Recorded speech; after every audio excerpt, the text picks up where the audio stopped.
안녕하세요, 여러분. 오늘 저와 함께할 시간은 우리 모두의 삶에서 가장 소중한 것 중 하나인 수면에 관한 이야기입니다. 제 목소리로 들려드리는 수면제 먹지 않고 단 7일 만에 꿀잠 자는 방법, 할머니 비밀 레시피에 오신 것을 환영합니다. 제 이름은 김정훈 박사입니다. 50년 넘게 정신의학과 전문의로 수면 장애를 연구하고 치료해온 의사입니다. 제 임상 경험과 연구를 통해 많은 환자들에게 약물에 의존하지 않는 자연스러운 수면법을 제시해 왔습니다. 오늘은 특별히 제가 오랜 연구 끝에 재발견한 놀라운 비법을 여러분과 나누고자 합니다. 제 경력 중반이었던 40대 중반, 과로와 스트레스로 인해 저 역시 심각한 불면증을 겪었습니다. 의사인 제가 수면 장애로 고생하다니 참 아이러니했죠. 하루는 제 할머니가 병원에 찾아오셔서 오래된 가족 비법을 알려주셨습니다. 처음에는 의학적 근거가 없다고 생각해 무시했지만 절박한 심정에 시도해 봤고 놀랍게도 효과가 있었습니다. 그 후 임상 연구를 통해 이 방법의 과학적 메커니즘을 밝혀냈고 이제는 제 환자들에게도 권하고 있습니다. 우리 나이가 되면 수면의 질이 떨어지는 것은 자연스러운 현상입니다. 그러나 밤새 뒤척이며 잠을 이루지 못하거나 자주 깨는 분절된 수면은 건강에 심각한 영향을 미칩니다. 심혈관 질환, 당뇨병, 인지 기능 저하 등 다양한 문제를 초래할 수 있습니다. 수면제에 대해 말씀드리자면 단기적으로는 도움이 될 수 있지만 장기적으로는 의존성과 내성이 생깁니다. 제 환자 중에 강원도에서 오신 78 김영호님은 10여 년간 수면제를 복용하셨습니다. 처음에는 반알로 시작했지만 나중에는 두알을 복용해도 겨우 3, 4시간밖에 못 주무셨지요. 그러나 제가 알려드릴 이 특별한 비법을 실천하신 후 단 7일 만에 수면제 없이도 7시간 연속으로 주무실 수 있게 되셨습니다. 의학적 관점에서 말씀드리자면 우리 몸의 수면 각성 주기는 섬세한 신경 전달 물질과 호르몬의 균형에 의해 조절됩니다. 나이가 들수록 이 균형이 깨지기 쉽고 수면제는 이 자연스러운 균형을 더욱 방해합니다. 저의 오랜 연구 결과 우리 조상들이 사용해온 특정 식품의 조합이 이 균형을 자연스럽게 회복시킬 수 있다는 사실을 발견했습니다. 잠시 본격적인 내용을 시작하기 전에 여러분께 작은 부탁을 드리겠습니다. 이 영상이 도움이 될 것 같다고 생각하시면 지금 바로 구독과 좋아요 버튼을 눌러주세요. 여러분의 작은 행동이 더 많은 분들에게 이 중요한 의학 정보가 전달되는 데 큰 도움이 됩니다. 또한 알림 설정을 해두시면 제가 새로운 건강 정보를 공유할 때마다 가장 먼저 받아보실 수 있습니다. 이제 본론으로 들어가겠습니다. 제가 발견한 이 특별한 방법은 현대의학과 전통 지혜가 만나 탄생한 것입니다. 서양의학에서는 오랫동안 간과했던 부분이지만 동양의학에서는 수천 년간 실천해온 원리입니다. 현대 신경과학 연구 결과 특정 미네랄과 천연 화합물의 조합이 우리 뇌의 수면 중추에 작용하여 자연스러운 수면 패턴을 회복시킬 수 있다는 사실이 밝혀졌습니다. 이 방법의 놀라운 점은 특별한 약이나 비싼 보조제가 필요 없다는 것입니다. 여러분의 부엌에 이미 있는 두 가지 기본적인 재료만으로 충분합니다.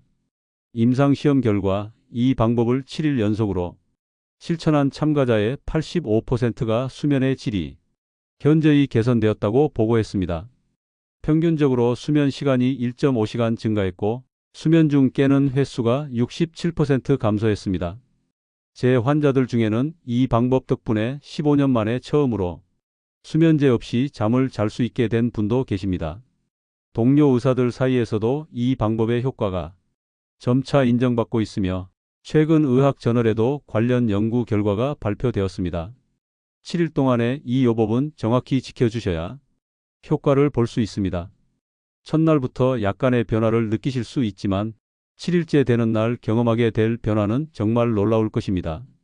의학적 데이터를 바탕으로 말씀드리자면 첫 3일 동안은 우리 몸의 신경 전달 물질이 재조정되는 시기이고 나머지 나흘 동안은 수면 패턴이 안정화되는 시기입니다. 매일 저녁 이 방법을 실천하시기 전후의 상태를 기록해 두시는 것도 좋습니다. 의사로서 드리는 조언인데 이런 객관적인 기록이 여러분의 건강 관리에 큰 도움이 됩니다. 수면은 단순한 휴식이 아닙니다. 의학적으로 볼 때 수면은 우리 몸의 면역 체계를 강화하고 인지 기능을 유지하며 심혈관 건강을 지키는 필수적인 과정입니다. 특히 우리 나이대에는 수면의 질이 삶의 질을 결정한다고 해도 과언이 아닙니다. 이제 7일간의 자연 수면 회복 여정을 함께 시작해 보시겠습니까? 끝까지 시청하시면 제가 50년 의학 경력 동안 발견한 가장 놀라운 비법의 핵심을 알게 되실 겁니다. 그리고 바로 이 비법의 핵심에는 우리 할머니 세대가 알고 있었던 땡땡과 땡땡의 특별한 조합이 있습니다. 어떻게 이 단순한 재료들이 복잡한 뇌 화학 물질에 영향을 미치는지 곧 과학적으로 설명해 드리겠습니다. 자, 이제 제가 50년의 의학 경험을 통해 발견한 이 특별한 수면법의 비밀을 공개하겠습니다. 그 비밀은 바로 취침 전 마시는 소금 꿀물입니다. 놀라셨나요? 너무 단순해서 의아하실 수도 있습니다. 하지만 이 단순한 조합이 얼마나 강력한 효과를 가져오는지 과학적으로 설명해 드리겠습니다. 소금과 꿀, 이 두 가지 자연 재료는 우리 몸의 수면 주기에 깊이 관여하는 물질들을 안정화시키는 역할을 합니다. 특히 소금에 포함된 미네랄은 뇌의 수면 호르몬 분비를 돕고 꿀의 천연 당분은 뇌가 진정 상태로 들어갈 수 있도록 돕습니다. 제가 수년간 연구한 결과 이 두 성분의 특정 비율이 가장 효과적이라는 사실을 발견했습니다. 구체적인 레시피를 알려드리겠습니다. 따뜻한 물 한 컵에 천일염 작은 숟가락으로 반 정도와 천연 꿀 한 숟가락을 넣고 잘 저어줍니다. 이때 주의할 점이 있습니다. 반드시 정제되지 않은 천일염을 사용하셔야 합니다. 일반 식탁용 소금은 정제 과정에서 중요한 미네랄이 제거되어 효과가 크게 떨어집니다. 꿀도 마찬가지로 가공되지 않은 천연 꿀을 사용하시는 것이 좋습니다. 이 소금 꿀물은 매일 저녁 잠자리에 들기 30분 전에 마시는 것이 가장 효과적입니다. 너무 일찍 마시면 효과가 약해지고 너무 늦게 마시면 밤중에 화장실에 가야 할 수도 있으니 주의하세요. 이제 일주일 동안의 구체적인 프로그램을 알려드리겠습니다. 첫째 날, 소금 꿀물을 드신 후에는 전자기기를 모두 끄고 침실을 어둡게 만드세요. 처음에는 평소보다 잠이 더 오래 들 수도 있습니다. 걱정하지 마세요. 이것은 몸이 적응하는 과정입니다. 저의 70세 이영수 어르신께서는 첫날 밤 평소보다 잠들기까지 1시간이 더 걸렸지만 일단 잠들고서는 평소보다 2시간이나 더 푹 주무셨다고 합니다. 둘째 날과 셋째 날에는 소금 꿀물을 마시기 전에 5분간 심호흡을 하세요. 코로 숨을 깊게 들이마시고 입으로 천천히 내쉬는 방식입니다. 이때 중요한 것은 생각을 비우는 것입니다. 하루 동안의 걱정거리와 내일의 할 일을 잠시 내려놓으세요. 경기도에서 오신 68세 박명자 할머니는 이 방법으로 20년 만에 처음으로 새벽에 깨지 않고 6시간을 연속으로 주무셨다고 합니다. 넷째 날부터는 소금 꿀물에 레몬즙 몇 방울을 추가해 보세요. 레몬의 상쾌한 향과 약간의 신맛이 뇌의 세로토닌 분비를 촉진하여 더 깊은 수면으로 이끌어줍니다. 인천에 사시는 75살 김철수 선생님은 이 방법으로 15년간 복용하던 수면제를 완전히 끊을 수 있었다고 합니다. 다섯째 날에는 소금 꿀물을 마신 후 등과 목의 긴장을 풀어주는 간단한 스트레칭을 추가하세요. 어깨를 천천히 돌리고 목을 좌우로 부드럽게 돌려주는 정도면 충분합니다. 수면 중 긴장된 근육은 자다가 깨는 주요 원인 중 하나입니다. 이 간단한 스트레칭으로 근육의 긴장을 풀어주면 수면의 질이 크게 향상됩니다.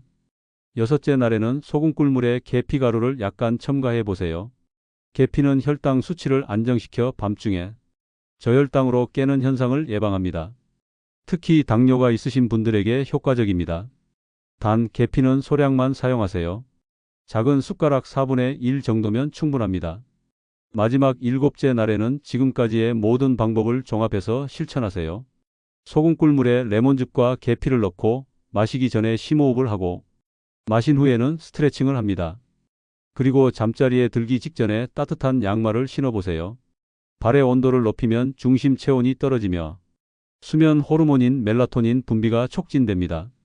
이 방법을 실천하시면서 몇 가지 주의사항이 있습니다. 첫째, 고혈압 약을 복용하시는 분들은 소금의 양을 절반으로 줄이세요. 둘째, 당뇨가 있으신 분들은 꿀 대신 천연 스테비아를 사용하셔도 좋습니다. 셋째, 이 방법은 갑자기 수면제를 끊기 위한 것이 아닙니다. 현재 수면제를 복용 중이시라면 의사와 상담하여 천천히 줄여나가는 것이 안전합니다. 지금까지 제가 말씀드린 방법은 제 50년 의학 경험과 전통 지혜를 결합한 결과입니다. 물론 개인차가 있어 효과를 느끼는 시간은 다를 수 있습니다.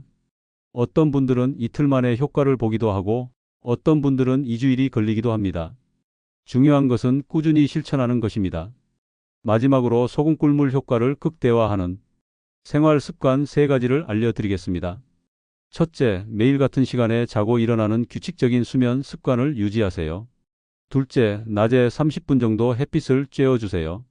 이는 우리 몸의 생체 시계를 조절하는 데 중요합니다. 셋째, 저녁 식사는 취침 최소 3시간 전에 가볍게 드세요. 놀랍게도 이 단순한 방법을 실천한 제 환자 중 70%가 한 달 안에 수면제 복용량을 절반 이상 줄였습니다. 평균 수면 시간도 1시간 반 이상 늘었고 수면의 질도 크게 향상되었습니다. 이렇게 일주일 동안 소금 꿀물 요법을 꾸준히 실천하다 보면 8째 날 아침에는 놀라운 변화를 느끼실 겁니다. 처음에는 작은 변화일 수 있습니다. 조금 더 개운한 아침, 조금 더 편안한 기상. 그러나 이런 작은 변화들이 모여 큰 차이를 만듭니다. 제 임상 경험에 따르면 소금 꿀물 요법의 효과는 사용하는 재료의 질과 매일 같은 시간에 실천하는 규칙성에 크게 좌우됩니다. 그리고 무엇보다 중요한 것은 기대와 믿음입니다. 불면증은 종종 잠들지 못할 것이라는 두려움과 불안이 악순환을 만들어내는 경우가 많습니다. 이 방법을 시작하면서 긍정적인 마음가짐을 가지시길 권해드립니다. 지금까지 소금 꿀물 요법의 구체적인 방법과 일주일 프로그램에 대해 알아보았습니다. 이제 이 방법을 장기적으로 유지하는 방법과 흔히 생기는 질문들에 대해 답변해 드리겠습니다. 많은 분들이 궁금해하시는 것이 바로 이 방법을 얼마나 오래 지속해야 하나요? 입니다. 제 50년 임상 경험에 따르면 대부분의 경우 한 달 정도 꾸준히 실천하면 몸이 새로운 수면 패턴에 적응하게 됩니다. 그 이후에는 매일 할 필요 없이 일주일에 서너 번 정도만 소금 꿀물을 드셔도 좋은 수면 상태를 유지할 수 있습니다. 부산에서 오신 68살 정 선생님의 경우가 좋은 예입니다. 처음 한 달은 매일 소금 꿀물을 드셨고 그 이후로는 월요일, 수요일, 금요일에만 드셨습니다. 그럼에도 20년 만에 처음으로 숙면을 취하게 되었다고 합니다. 이제는 알람 소리보다 먼저 눈이 떠지고 그것도 개운하게 일어나니 세상이 달라 보인다고 말씀하셨습니다. 또 다른 질문은 소금 꿀물 대신 소금물이나 꿀물만 마셔도 효과가 있나요? 입니다. 안타깝게도 그렇지 않습니다. 소금과 꿀이 함께 작용할 때 그 효과가 배가 됩니다. 소금의 미네랄과 꿀의 천연 당분이 서로 상승작용을 일으켜 뇌의 수면 중추에 영향을 미치기 때문입니다. 주의하실 점은 이 방법이 모든 수면 장애의 만능은 아니라는 사실입니다. 심각한 수면 무호흡증이나 하지불안 증후군처럼 특정 의학적 상태로 인한 수면 장애는 전문적인 치료가 필요합니다. 만약 이 방법을 한 달 이상 시도해도 효과가 없다면 수면 클리닉을 찾아 정확한 진단을 받아보시길 권합니다. 소금 꿀물 요법을 더욱 효과적으로 만들어주는 생활 습관도 함께 실천하시면 좋습니다. 가장 중요한 것은 규칙적인 수면 시간입니다. 주말에도 평일과 같은 시간에 자고 일어나는 것이 이상적입니다. 둘째로, 침실은 오직 수면과 휴식을 위한 공간으로 만드세요. 침대에서 텔레비전을 보거나 핸드폰을 하는 습관은 뇌에 혼란스러운 신호를 보냅니다. 대구에서 오신 72살 김 할머니는 이 점을 특히 강조하셨습니다. 침실에서 텔레비전을 치우고 나서야 비로소 소금 꿀물 효과를 제대로 볼 수 있었어요.